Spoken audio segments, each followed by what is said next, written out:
কারণে আজকে আমার মাথার মধ্যে নূরের তাজ পরিধান করাই দিয়েছেন। তখন এলাকার মানুষ বলবে, আব্দুর রহমানের আব্বা জান আমাদের জন্য একটু সুপারিশ করেন। তখন ডাকতে বলবে, আব্দুর রহমানের আব্বা আমি সুপারিশ করতে পারবো না, সুপারিশ করার মতো গ্রিন কার্ড আমাকে দেওয়া হয় নাই।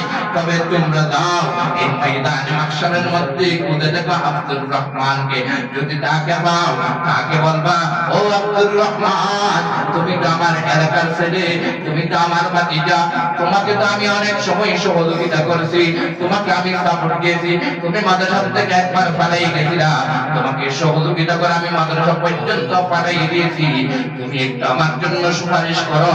তখন আব্দুর রহমান সুপারিশ করবে। আমার আল্লাহ বলেন, আমি তার সুপারিশ সাথে সাথে কবুল করে নেব এবং সাথে সাথে আমি ওই বান্দার নাম জাহান্নামের লিস্ট থেকে কেটে দিয়া জান্নাতের মধ্যে ঢুকাই দেব। মা বাবার দাম, হাফেজ কোরআনের মা বাবার দাম আছে না?